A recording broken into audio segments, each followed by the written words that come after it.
ମୁଁ ଅଗଣାରେ ବସି ପୋଷାକ ଧୋଉଥିଲି। ହଠାତ୍ ମୋତେ ଲାଗିଲା ଯେମିତି କେହି ମୋତେ ଦେଖୁଛନ୍ତି। ଯେତେବେଳେ ମୁଁ ଉପରକୁ ଚାହିଁଲି, ମୁଁ ଆଶ୍ଚର୍ଯ୍ୟ ହୋଇଗଲି। ମୋ ଭାଇ ଛାତ ଉପରେ ଠିଆ ହୋଇ ମୋତେ ହସୁଥିବାର ଦେଖୁଥିଲେ। ଗତ କିଛି ଦିନ ହେବ ମୁଁ ଲକ୍ଷ୍ୟ କରିଥିଲି ଯେ ତାଙ୍କର ଆଚରଣ ବଦଳି ଯାଇଛି।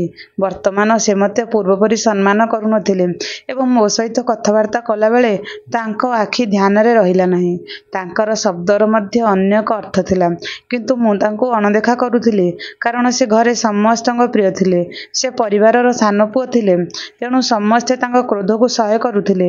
ଏପରିକି ମୋ ମା ତାଙ୍କ ବିରୁଦ୍ଧରେ କିଛି ଶୁଣିବେ ନାହିଁ, ମୁଁ ତାଙ୍କୁ ଅଣଦେଖା କରିଥିଲି ଏବଂ କିଛି ସମୟ ପରେ ସେ ତଳକୁ ଆସି ମୋ ମା ପାଖରେ ବସିଥିଲେ। ସେତେବେଳେ ମୁଁ ଧୋପାଟା ବିଷୟରେ ସମ୍ପୂର୍ଣ୍ଣ ଉଦାସୀନ ଥିଲି।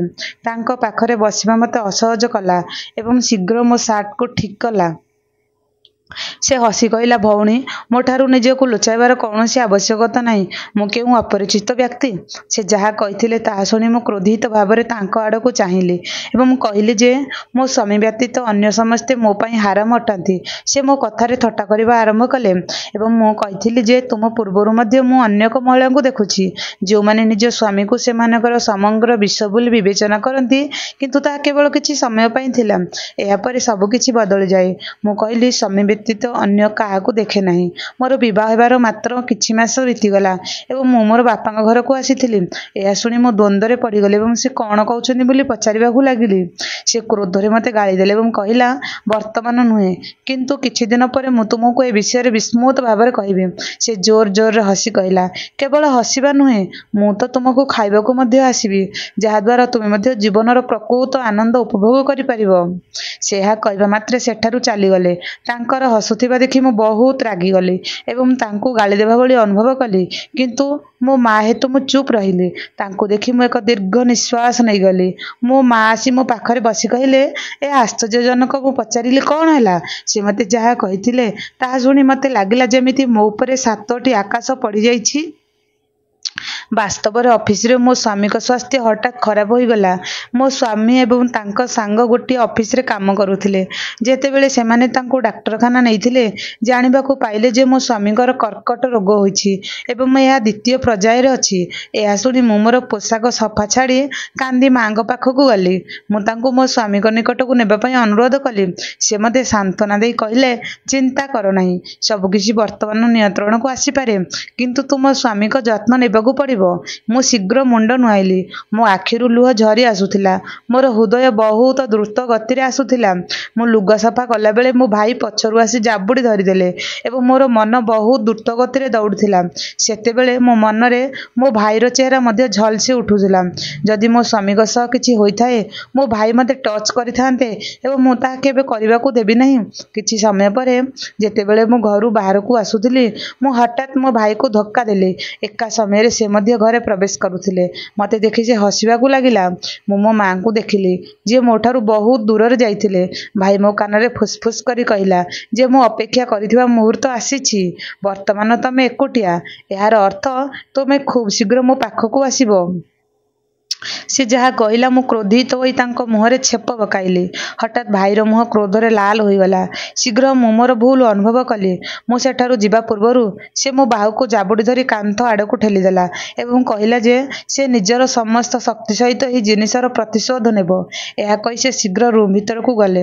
ମୁଁ ଗଭୀର ନିଶ୍ୱାସ ନେବାକୁ ବାହାରେ ଠିଆ ହୋଇଥିବା ବେଳେ ହଠାତ୍ ମୋ ଭାଉଜଙ୍କ ସହିତ କ'ଣ ହେଲା ବୋଲି ଭାବିଲି। ପୂର୍ବରୁ ସେ ଆନିଶା ଏହିପରି ନଥିଲେ। ଦିନେ ମୁଁ ତାଙ୍କୁ ମୋ କଲେଜରେ ଏକ ପୁରୁଣା ଚିତ୍ର ଦେଖାଇଲି ଏବଂ ସେବେଠାରୁ ତାଙ୍କ ମନ ବଦଳିଗଲା। ଏହା 5 ବର୍ଷ ପୂର୍ବେ ଥିଲା। ସେବେଠାରୁ ବହୁତ ପରିବର୍ତ୍ତନ ହୋଇଛି। ବର୍ତ୍ତମାନ ମୁଁ ଆନିଶା ସେପରି ନୁହେଁ। କିନ୍ତୁ ମାମୁନି ଠିକ୍ ସମୟରେ ଅଟକି ଯାଇଥିଲେ। ସେ ତଥାପି ସେହି ଚିତ୍ରରେ ଅଟକି ରହିଥିଲେ। ମୁଁ ବର୍ତ୍ତମାନ ବହୁତ ଦୃଢ଼ ଅନୁଭବ କଲି ଯେ ମୁଁ ତାଙ୍କୁ ସେହି ଚିତ୍ର ଦେଖାଇବା ଉଚିତ ନୁହେଁ। ସେହି ଚିତ୍ର ଦେଖାଇ ମୁଁ ନିଜ ଉପରେ ଏକ ବଡ଼ ଅନ୍ୟାୟ କରିଥିଲି। ମୁଁ ହସ୍ପିଟାଲରେ ପହଞ୍ଚିବା ମାତ୍ରେ ମୋ ସ୍ୱାମୀଙ୍କ ଅବସ୍ଥା ଦେଖି ମୋ ହୃଦୟ ଅତି ଶୀଘ୍ର ପ୍ରହାର କରିବାକୁ ଲାଗିଲା। ଗୋଟିଏ ଦିନ ଭିତରେ ସେ ବହୁତ ଦୁର୍ବଳ ଦେଖାଯିବାକୁ ଲାଗିଲେ।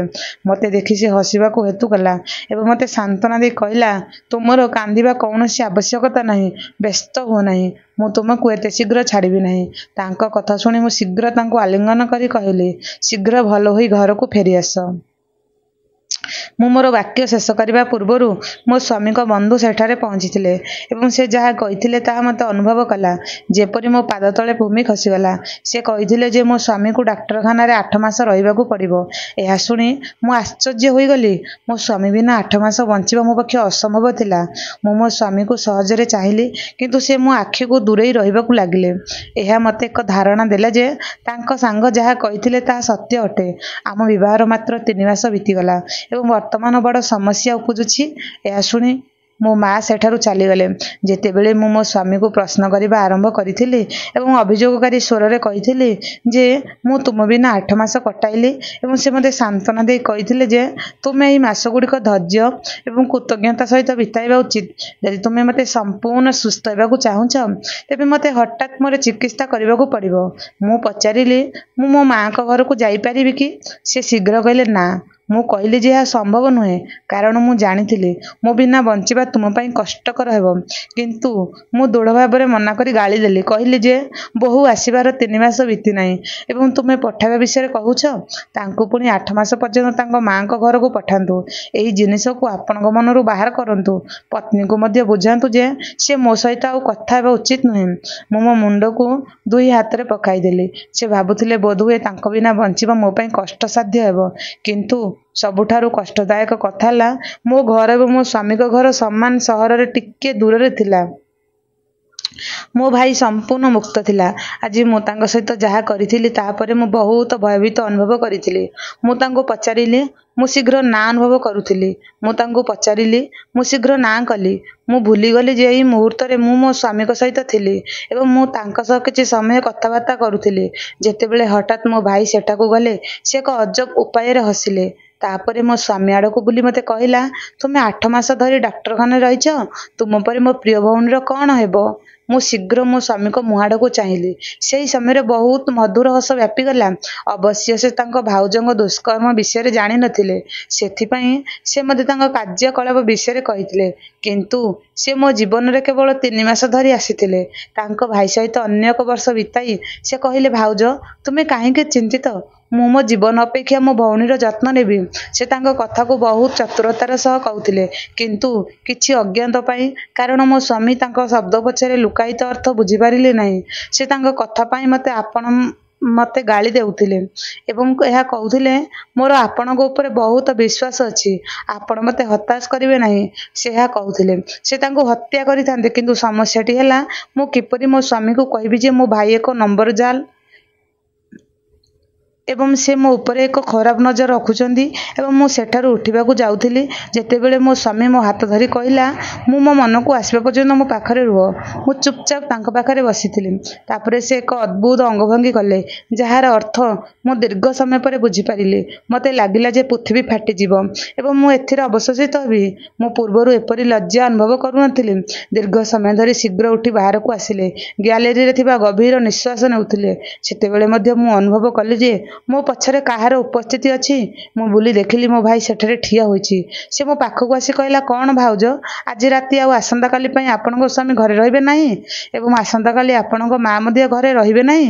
ତାଙ୍କ କଥା ଶୁଣିବା ପରେ ଚିନ୍ତା ନ କରି ମୁଁ ହାତ ବଢ଼ାଇ ତାଙ୍କ ମୁହଁରେ ଏକ ଚିହ୍ନ ଛାଡ଼ିଦେଲି। କିନ୍ତୁ ଆଶ୍ଚର୍ଯ୍ୟଜନକ କଥା ହେଲା ଯେ ସେ ତଥାପି ହସୁଥିଲେ ଏବଂ କହିଥିଲେ ମୁଁ ତୁମଠାରୁ ଯାହା ନେବାକୁ ଚାହୁଁଛି ତାହା ସାମ୍ନାରେ ଏହି ଛୋଟ ଚାପୁଡ଼ା କିଛି ଅଟେ। ଆସ ତୁମେ ଯେତେ ଚାହିଁବ ମୋତେ ଚାପୁଡ଼ା ମାରିପାରିବ। ମୋର ଧ୍ୟାନ ନାହିଁ। ତୁମେ ଏହି ଝିଅକୁ କାହିଁକି ଅସୁବିଧାରେ ପକାଉଛ? ତୁମେ ମୋର ଭାଇ। ତୁମେ ଚିନ୍ତା କରିବାର ଆବଶ୍ୟକତା ନାହିଁ। ସେ ଶୀଘ୍ର ଆମକୁ କହିଲା। ମୁଁ ସେଠାରୁ କ୍ଷମା ମାଗିଲି ଏବଂ ସେଠାରୁ ଚାଲିଗଲି। 2ଟି ପାଦ ଆଗକୁ ଯାଇଛି ହଠାତ୍ ମୋ ଆଖି ସାମ୍ନାରେ ଅନ୍ଧକାର ରହିଲା ଏବଂ ମୁଁ ଚେତାଶୂନ୍ୟ ହୋଇପଡ଼ିଲି। ସେ ଶୀଘ୍ର ମୋ ଆଡ଼କୁ ଡେଇଁଲେ ଏବଂ କହିଲେ ତୁମେ କେମିତି ଅଛ?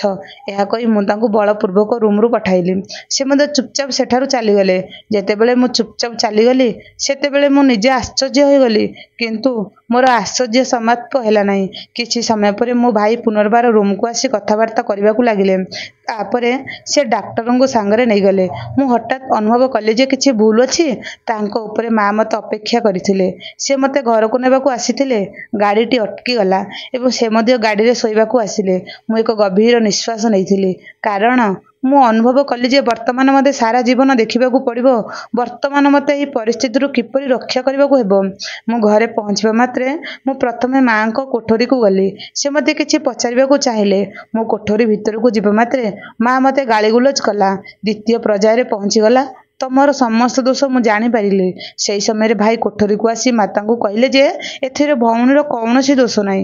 କିନ୍ତୁ ହଠାତ୍ ମୋ ଭାଇର ଆଚରଣ ବଦଳିଗଲା। ମୁଁ କଳ୍ପନା କରିପାରିଲି ନାହିଁ ଯେ ଏତେ ଶୀଘ୍ର ବଦଳିପାରେ। ବୋଧହୁଏ ସେ ତାଙ୍କ ବୋହୂର ଅସୁସ୍ଥକୁ ଡରି ଯାଇଥିଲେ। ପୂର୍ବ ପରି ମୋତେ ଦେଖୁନଥିଲା, କିନ୍ତୁ ବର୍ତ୍ତମାନ ସେ ମୋ ସହିତ ସମ୍ମାନର ସହ କଥା ହେବା ଆରମ୍ଭ କଲା। କିନ୍ତୁ ମୁଁ ଜାଣିନଥିଲି ଯେ ଏସବୁ କେବଳ ଏକ ଚାଲ୍, ଯେଉଁଥିରେ ମୁଁ ମୋ ଜୀବନ ହରାଇବି। ସେ ଜାଣିନଥିଲେ ସେ କେଉଁଆଡ଼େ ଗଲା ଏବଂ ତାପରେ ସେ କେବଳ ରାତିରେ ଫେରି ଆସୁଥିଲା। ମୁଁ ତୁମ ପାଖକୁ ଯାଉଛି ଏବଂ ମୁଁ କେଉଁଠାରୁ ଆସୁଛି। ମୋ ଭାଉଜ ମଧ୍ୟ ବିବାହିତ ଥିଲେ ଏବଂ ମୋ ସ୍ୱାମୀ ଅସୁସ୍ଥ ଥିବାରୁ ସେ କେବଳ ତାଙ୍କ ଭାଇଙ୍କୁ ଭେଟିବା ପାଇଁ ଆମ ଘରକୁ ବାରମ୍ବାର ଆସୁଥିଲେ। ଲାଗୁଥିଲା ଯେ ସେ କେବଳ ତାଙ୍କ ଭାଇଙ୍କୁ ଭଲ ପାଆନ୍ତି। ଏକ ତେଜରାତି ଦୋକାନ ପରିଚାଳନା କରୁଥିଲେ। କିନ୍ତୁ ଗତ କିଛି ଦିନ ହେବ ସେ ଦୋକାନରେ କାହା ସହିତ ଝଗଡ଼ା କରିବା ପରେ ସେ ଛାଡ଼ି ଚାଲି ଯାଇଥିଲେ ଏବଂ ବର୍ତ୍ତମାନ ସେ ନିଜ ନିଜ କୋଠରୀରେ ଦିନସାରା କଟାଉଥିଲେ।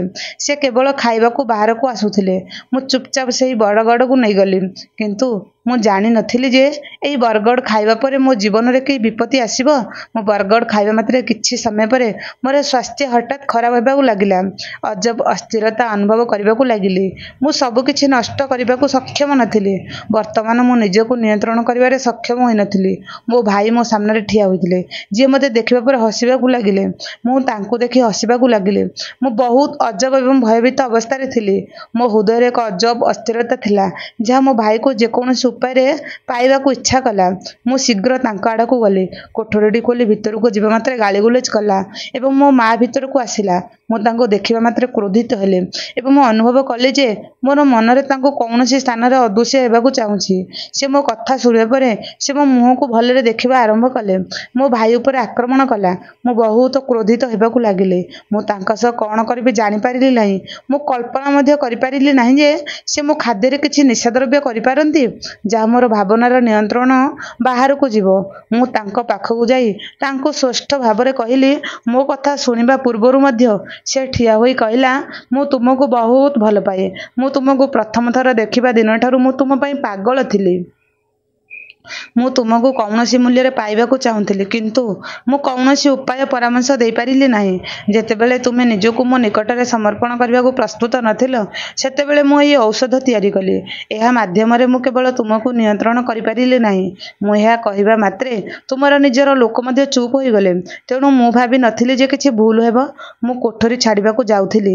ସେ ମୋ ବାହୁକୁ ଧରି କ୍ରୋଧିତ ଭାବରେ କହିଥିଲେ, ମୁଁ ତୁମର ପିଲାକୁ ଏହି ଦୁନିଆକୁ ଆଣିବାକୁ ଦେବି ନାହିଁ। ତୁମେ କେବଳ ମୋର। ଯଦି ଏହି ପିଲା ଆସେ ତେବେ ସବୁକିଛି ଶେଷ ହୋଇଯିବ। ମୁଁ ତାଙ୍କ ଯତ୍ନ ନେଉନଥିଲି। ଯେତେବେଳେ ମୁଁ ହସ୍ପିଟାଲକୁ ଯାଇ ପୁରା କାହାଣୀକୁ ମୋ ସ୍ୱାମୀକୁ କହିଲି, ସେ କ୍ରୋଧରେ ରକ୍ତସ୍ରାବ ଆରମ୍ଭ କଲେ। ମୁଁ କ୍ରୋଧ ସହିତ ନୁହେଁ, ବରଂ ଚେତନା ସହିତ କାର୍ଯ୍ୟ କରିବାର ସମୟ ଥିଲା। ସେ ସ୍ପଷ୍ଟ ଭାବରେ କହିଛନ୍ତି, ଯେତେବେଳେ ମୁଁ ମୋର ଚେକଅପ୍ କରିସାରିଛି, ସେମାନେ ମୋତେ କହିଥିଲେ ଯେ ମୁଁ ଏକ ଭାରୀ ଡୋଜ୍ ନେଇଛି। ଯଦି ମୁଁ ଅନ୍ୟ ଏକ ଡୋଜ୍ ନେଇଥାନ୍ତି, ତେବେ ମା ଓ ପୁଅ ଅସୁବିଧାରେ ପଡ଼ିଥାନ୍ତୁ। 8 ମାସ ପର୍ଯ୍ୟନ୍ତ ମୋ ଶାଶୁ ଘରେ ହିଁ ରହିଲେ। ତାପରେ ମୋ ସ୍ୱାମୀଙ୍କ ସହିତ ଅଲଗା ଘରେ ରହିବାକୁ ଲାଗିଲେ। ଶ୍ରୋତା ବନ୍ଧୁମାନେ, ଆଶା କରୁଛି ଆଜିର ଏହି କାହାଣୀଟି ଆପଣମାନଙ୍କୁ ନିଶ୍ଚିନ୍ତ ପସନ୍ଦ ଆସିଥିବ। ପସନ୍ଦ ଆସିଥିଲେ ଲାଇକ୍ ସେୟାର ନିଶ୍ଚିନ୍ତ କରନ୍ତୁ।